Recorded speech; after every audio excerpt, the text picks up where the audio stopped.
teve o meu encontro com Jesus, né? Esse foi algo que eu falo que foi o que mais de importante aconteceu na minha vida. Né? A melhor coisa da vida. Independente do que a gente esteja passando, acho que ter um encontro com Jesus é a melhor coisa da vida. Foi a melhor coisa, né? Porque eu falo assim, eu sempre falo, né?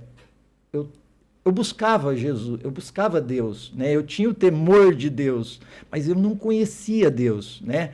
Eu assim, na minha vida toda, né, eu tinha uma busca por Deus, né? Mas por buscar em lugares, né, que eu falo assim, em que Jesus, ele não está em primeiro lugar, eu falo assim, porque era superficial a minha busca perto do que se precisa buscar para você ter um encontro verdadeiro, ter um relacionamento com Jesus.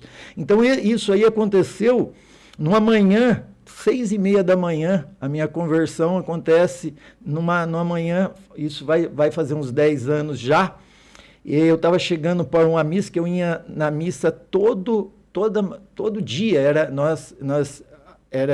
frequentava a Igreja Católica ali ficava ali na Nossa Senhora de Fátima, e todo dia de manhã tinha uma missa de manhã, e nós todos os dias frequentávamos.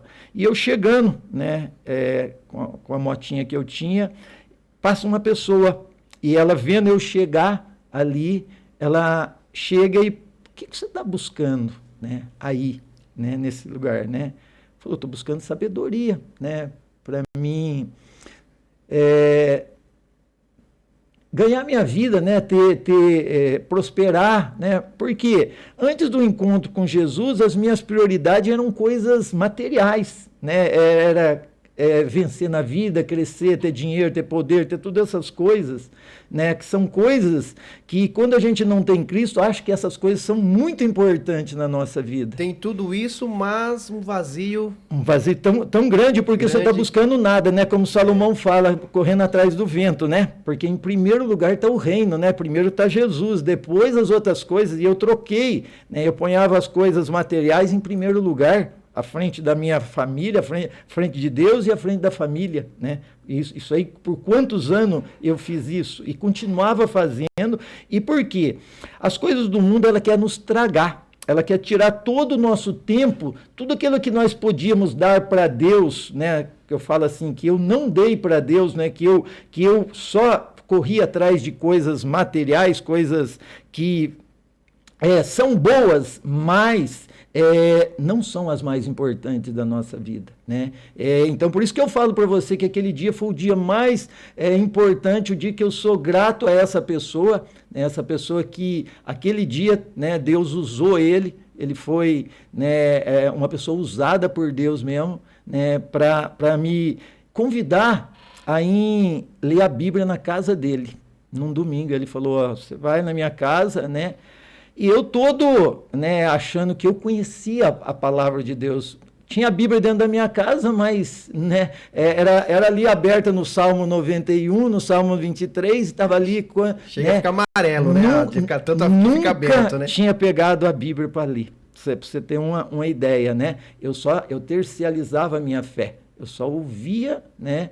Estava ali buscando, né? E ali naquele dia que eu fui na casa dele, né? Porque tem uma coisa muito importante que eu falo, né, que é muito importante, é que eu já cria que a Bíblia é a palavra de Deus. E isso foi muito importante para mim, isso daí, né? Eu creio que a Bíblia era a palavra de Deus, mas só que eu não buscava ela, eu não lia ela para me conhecer a vontade de Deus para a minha vida, né? E é naquele dia que eu fui na casa dele, ele começou a apresentar a Bíblia para mim, porque eu fui com arrogância, né? Eu fui achando que eu era um cara, porque 20 anos, né, indo nas missas todos os dias, então eu achava que eu sabia alguma coisa. Já conhecia, já sabia. Que eu sabia alguma coisa, e eu fui ver que eu não sabia nada, mas nada mesmo, né? Então era muito superficial a minha fé, né? Era uma fé, né, muito superficial que eu vejo, né? Então, a partir daquele dia, Deus foi usando pessoas. A minha conversão, ela não foi, né, ela teve esse começo, mas processo. Ela é um processo que Deus foi pondo pessoas pessoas que foram muito importantes nessa caminhada, né, que Deus foi usando essas pessoas, me foi dando as ferramentas necessárias para uma verdadeira conversão, né, e isso aí demorou um processo assim, não é um processo assim de hoje para amanhã, né? A gente vê igual a conversão de Saulo, eu sempre me espelho na conversão de Saulo, né? Quando Saulo tem um encontro com Jesus e depois ele fica 14 anos se preparando, recebendo todas as instruções necessárias para fazer a obra do Senhor, fazer aquilo que o Senhor tinha preparado ele, estava preparando ele para fazer, né? Então eu vejo que Deus tem uma missão para mim, né? Porque que adianta o homem ganhar o mundo inteiro e perder a sua alma? Que adiantaria eu ter um monte de loja aí, você entendeu? Mas eu perder a minha alma, né? Então a gente tem que ter esse agradecimento a Deus de ter usado pessoas para abrir os nossos olhos. Como ali o Saulo cai as escamas dos olhos dele, né? Porque ele era um fariseu, era aqueles fanáticos, né, que perseguia a igreja de Cristo, religioso, né? Religioso, é isso aí, né? E ele achava que estava fazendo certo. E isso aí mesmo, né? Ele fazia algo com a certeza que estava fazendo certo. Na verdade, a hora que, né, que o irmão falou que as escamas caíram. E que ele ouviu a voz, né, de Jesus ali no meio do caminho ali de Damasco ali. Aí ele entendeu o que era realmente